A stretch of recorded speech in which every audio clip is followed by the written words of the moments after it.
Hello and welcome to Lavneesh sir की class. आज की ये शिक्षा निदेशालय राष्ट्रीय राजधानी क्षेत्र दिल्ली की वर्कशीट नंबर 9 जो कि कक्षा छठी के विद्यार्थियों के लिए है, यह ली गई है गणित विषय से। और आज इसमें हम जिस टॉपिक को समझेंगे उसका नाम है गुणा को समझना। यानी जो चैप्टर चल रहा था संख्याओं की जानकारी, उसमें आज हम समझेंगे गुणा को, यानी कि कैसे गुणा हम करते हैं। तो चलिए बिना समय गवाए शुरुआत करते हैं मेरे साथ और समझने की कोशिश करते हैं। तो आपको तो याद ही होगा कि पिछली वर्कशीट्स में हमने जमा करना और घटा करना सीखा, आज हम गुणा करना सीखेंगे। तो देखते हैं एक बार। जैसे यहाँ पर आप एक बॉक्स देख रहे हैं जिसके अंदर ये छोटे छोटे बॉक्स बने हुए हैं, ठीक है। अब इनको अगर हम काउंट करें तो एक लाइन में ये हैं 1 2 3 4 5, और इस पंक्ति में, और इस कॉलम में कितने होंगे 1 2 3। तो अगर हम 3 को 5 से गुना कर दें, या फिर इसको इस तरीके से रखें और यहाँ पर 3 है और यहाँ पर कितने हैं 5, तो 5 गुना 3 करें, तो 3 गुना 5 करें या 5 गुना 3 करें, बात एक ही है, दोनों का उत्तर 15 आएगा। या अगर हम 5 5 की लाइन को 3 बार जमा कर दें तब भी उत्तर हमारा 15 ही आएगा। या 3 3 की लाइन को 5 बार जमा कर दें तब भी उत्तर हमारा 15 आएगा, जो कि हमने यहाँ लिख के भी समझा रखा है कि 3 गुना 5 का मतलब होता है कि 5 की लाइन को 3 बार जमा करना, ठीक है, तब भी उत्तर 15। और 5 गुना 3 का मतलब क्या हुआ कि 3 3 की लाइन है, 5 बार है, उनको 5 बार जमा करना, 3 जमा 3 जमा 3 जमा 3 जमा 3, वो भी 15 ही उत्तर होगा। तो अब आपको समझ में आया कि कैसे क्या करना है। और अब हम समझते हैं कि गुणा क्या है। तो गुणा क्या है? बार बार जोड़ना, जैसे वो भी ऊपर हमने जोड़ के दिखाया। गुणनफल यानी गुणा करने के बाद जो गुणनफल से यानी कि बाय, इसको इससे गुणा करें। कितनी बार यानी हम 5 को कितनी बार जोड़ें, 3 को कितनी बार, ये जो कितनी बार शब्द है ये गुणा को ही दर्शाता है। और गुणा, ठीक है। तो ये कहीं पर भी ये शब्द लिखे हों तो इसका मतलब हमें गुणा करना है, और इसका साइन क्या होता है? क्रॉस। याद रहिएगा, क्रॉस होता है इसका साइन। फिर गुणन के बारे में कुछ रोचक तथ्य।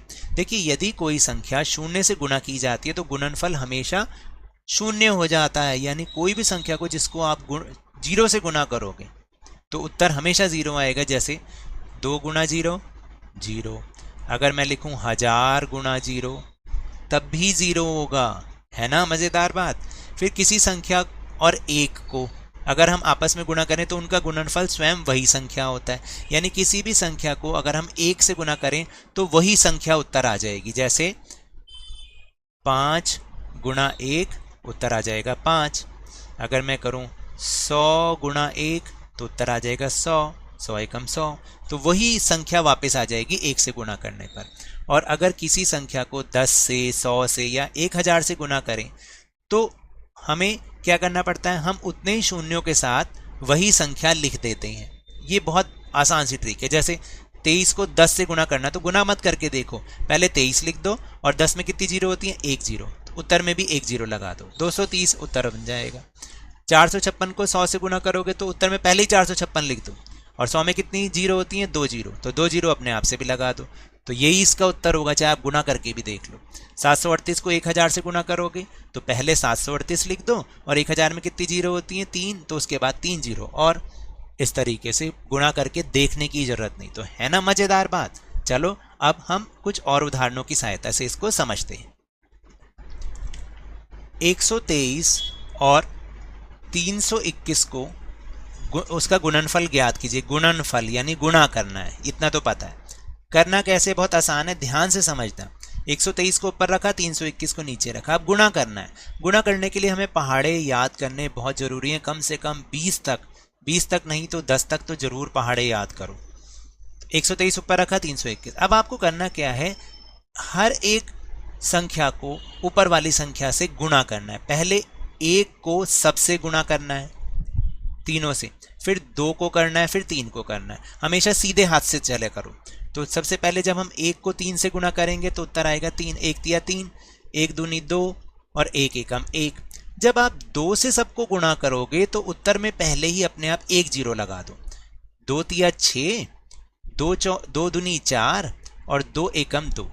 अब 3 से सबको गुणा करना है, सबको 123 को सबको गुणा करना है। तो करने से पहले 2 जीरो और लगाओगे। पहले 1 जीरो लगाया था, अगली लाइन के लिए 2 जीरो। 3 तिया 9, 3 दूनी 6 और 3 एकम 3। अब ये जो तीनों संख्याएं इनको आपस में आपको जमा करना है। तो 3 का 3, 2 और 6 8 होते हैं, 1 और 9 5, 1 और 4 5, 5 और 9 14 होते हैं। तो 14 पूरा नहीं लिखेंगे, 1 यहाँ चला जाएगा। तो 2 और 1 3, 3 प्लस 6 9 हो गया, और 3 का 3। इस तरह से ये उत्तर आ जाएगा। अब दूसरा उदाहरण देखें। एक व्यक्ति का मासिक वेतन 2625 रुपये है, उसकी वार्षिक आय क्या होगी? तो देखिए मासिक वेतन कितना हुआ, 2625 रुपये। तो वार्षिक आय निकालने के लिए हमें देखना पड़ेगा एक वर्ष में कितने महीने होते हैं, 12 होते हैं ना, पूरे 12 महीने होते हैं। तो हमें वार्षिक आय निकालने के लिए इस संख्या को 12 से गुणा करना पड़ेगा। तो वही वैसे ही करेंगे, 2 को पहले करेंगे फिर 1 को करेंगे। तो 2 पंजे 10, 1 यहाँ पहुँच गया, पूरा नहीं लिखना ना, 2 दूनी 4 और 1 5, 2 6 12, 12 पूरा नहीं लिखना, 1 यहाँ पे जाएगा अगले पे। तो 2 दूनी 4 और 1 5, लेकिन 1 से गुणा करने पर पहले 1 0 उत्तर में अपने आप लगा देंगे। फिर 1 पंजे 5, 1 दूनी 2, 1 6 6, 1 दूनी 2। अब ये जो दोनों आंसर है इनको आपस में प्लस करना है। तो 0 का 0, 5 और 5 10, पूरा नहीं लिखेंगे, 1 यहाँ पे चला जाएगा। तो 2 और 1 3 और 2 5, फिर 5 और 6 11, पूरा नहीं लिखेंगे ना, फिर 1 यहाँ पे चला जाएगा। तो 2 और 1 3, तो उत्तर आ गए 31,500 रुपये। चलिए अब कुछ ब्रेन टीजर अपने आप करने के लिए। तो देखो जैसे पहला है 562 को 0 से गुणा करना है। 562 को 0 से गुणा करेंगे तो 0 से गुणा करने पर उत्तर क्या आता है, 0।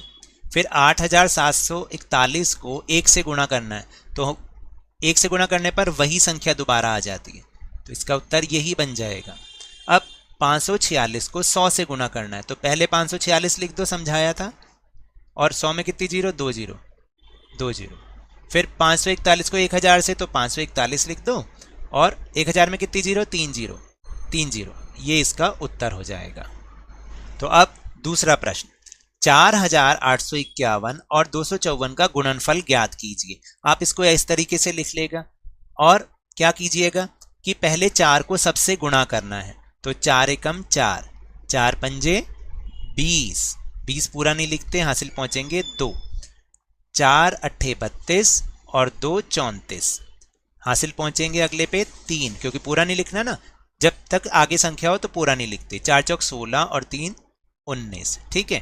अब 5 से गुणा करने से पहले 1 0 अपने आप लगा दो। 5 एकम 5, 5 पंजे 25 और हासिल पहुंचेंगे 2। तो 5 अट्ठे 40 और 2 42, हासिल पहुंचेंगे अगले वाले पर 4। तो 5 चौक 20 और 4 24। इस तरीके से आप लिखोगे, ठीक है। अब 2 से अगले वाले नंबर से गुणा करने से पहले 2 0 और लगा दो। 2 एकम 2, 2 पंजे 10, पूरा नहीं लिखना, 0 आएगी, हासिल पहुंचेगा 1। तो 2 अट्ठे 16 और 1 17, और 2 चौक 8, और क्योंकि 17 पूरा नहीं लिखना, 1 यहाँ पे पहुंचेगा, 2 चौक 8 और 1 9। इस तरीके से ये 3 संख्याएं हमारे पास आ जाएंगी, और तीनों को हमें क्या करना है, जमा करना है। अब इन तीनों को आप जब जमा करोगे तो देखो 4 का 4, 5 का 5, 4 और 5 9 और 2 11, 1 पहुंचा हासिल, 9 और 1 10 और 2 12, 1 पहुंचा हासिल, 2 और 4 6 और 7 13 का 3, और यहाँ पर 1 हासिल पहुंचा, 3 और 9 12। मैं उत्तर आपको यहाँ लिख देता हूँ साफ साफ, इसका उत्तर आएगा ये। तो ये आपका इसका उत्तर आ जाएगा इस तरीके से, ठीक है। अब चलते हैं प्रश्न नंबर 3 पर। एक बॉक्स में बिस्कुट के 480 पैकेट्स हैं, प्रत्येक पैकेट में 12 बिस्कुट हैं। ऐसे एक बॉक्स में कुल कितने बिस्कुट होंगे? तो देखो पैकेट कितने हैं, 480। तो आप यहाँ पर इस तरीके से लिखना जैसे मैं लिखवा रहा हूँ। तो आप ऐसे लिखना, बिस्कुट के पैकेट कितने हैं, 480, प्रत्येक पैकेट में बिस्कुट कितने हैं, 12। तो कुल बिस्कुट हो गए 480 को आपने 12 से गुणा करना है। बिल्कुल वैसे करोगे, 2 से करोगे पहले, 2 0 0, 2 अट्ठे 16, पूरा नहीं लिखेंगे, 2 चौक 8 और 1 9। फिर 1 0 पहले लगा दो, 1 0 0, 1 अट्ठे 8 और 1 चौक 4। दोनों जो उत्तर आए उनको प्लस कर दो, 0 6 9 और 8 17 का 7, हासिल पहुंचे 1, और हो गया 4 और 1 5। तो कुल कितने बिस्कुट होंगे? 5760 बिस्कुट। है ना आसान? ऐसी प्रैक्टिस आप खुद से अपने आप और भी करना। तो ये तो थी आज की वर्कशीट।